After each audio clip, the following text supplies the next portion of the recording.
Thank you all for coming. First of all, I'm very proud of my friend Nick Bradley for overcoming nerves and throwing a strike.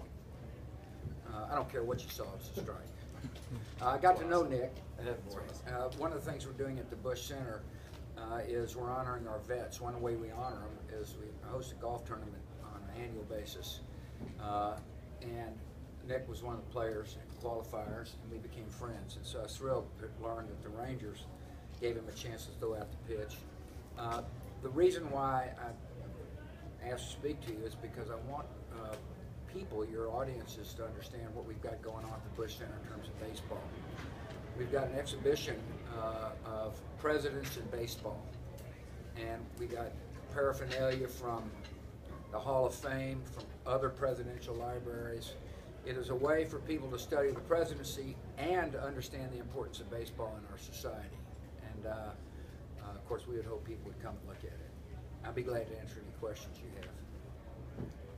Let me rephrase it. I'll be glad to dodge any questions you ask. What were your emotions today being out there with opening day versus after 9/11 when you threw that pitch at Yankee Stadium? Well, the 9/11, I was nervous one time during my presidency, and that was on the mound at Yankee Stadium.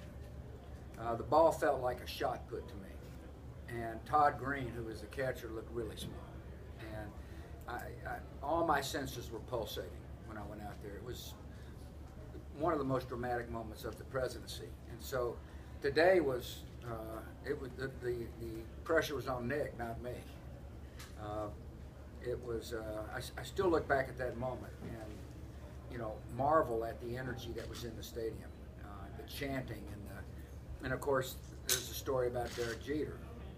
He said, "I was loosening up, getting adjusted to my bulletproof vest," and he said, "You gonna throw from the mound?" I said, "What do you think?" He said, "You better throw from the mound. They'll boo you if you don't." And then he's leaving the warm-up area and he looks over his shoulder and says, "But don't bounce it, they'll boo you." And so Bob Shepard announces me out, and I hear my name echoing throughout the stadium, and then also hear Jeter's voice in my head. Said, "Don't bounce it, they'll boo you." So anyway, it was a nerve-wracking experience. Mr. President, did you have any advice for Zach Swarter?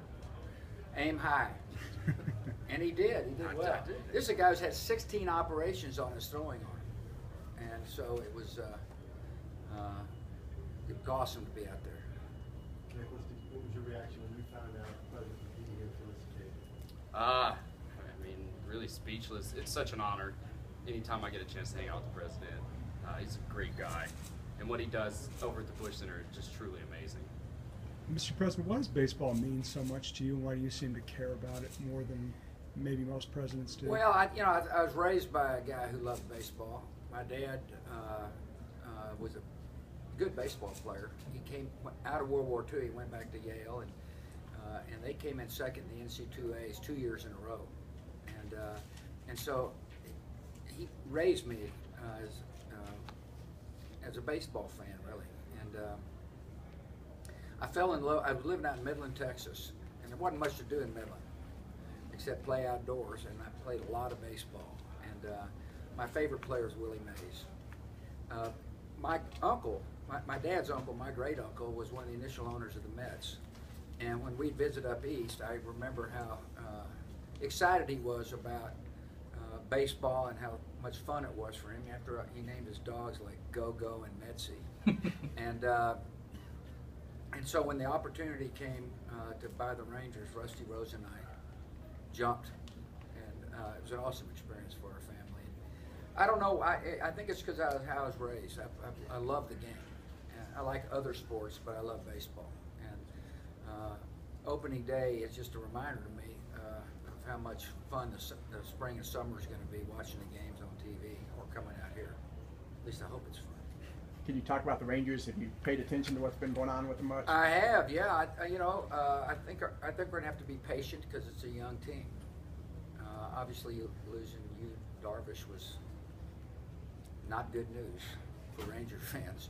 But we'll see. I mean, they've got some good talent, and I just met the manager for the first time. Seemed like a very interesting man. kind of a baseball intellectual in a way, and I'm hopeful. That's what opening day is all about. Sergeant, when did you first learn you were going to go throw out the first pitch, and what did it feel like throwing it to a fellow combat veteran in Bobby Jones? Well, I grew up playing baseball my whole life. I'm a diehard baseball fan and a Rangers fan. So Now, right? So finding that out, I mean, that's a dream come true for me. And any chance you get to do anything with another veteran is, I mean, nothing compares to that. So it was an honor. Can you tell us about your preparations for the first pitch? Uh, And what nerves were you experiencing? I wasn't that nervous, you know. Surprisingly, I think the president took all that off of me. You know, when he walked out there with me, it just because it's an honor, you know, because I served under President Bush my entire 8 years. So I didn't feel too much pressure, you know, other than aim high, you know, don't bounce it. In your preparation, did you practice? Oh yeah, Okay. I threw a little bit, so I warmed up. All right. I was ready. Mr. President, do you ever miss being president or even a baseball executive? I know you're retired now. Do you miss either one of those jobs? no, I really don't. 8 years is plenty to be president. That's a long time. And, it was an honor of a lifetime to serve. But, Laura and I were thrilled to come back home. And in terms of baseball, I'm able to enjoy the game as a fan. I can remember those August 102-degree days when the game started, and we're about 8 games out, and trying to market the team. And it was a great experience. But the seasons ended up being really long, and so I'm much more suited to be a fan. Somebody asked me about being a commissioner of baseball. I don't think I was ever in the running, but I'm not sure which would have been harder: 535 members of the House and Senate, or 32 baseball owners. Listen, thank you all for giving us a chance to visit with you, and see you around the ballpark. You bet. Thank you. Thank you. Yeah.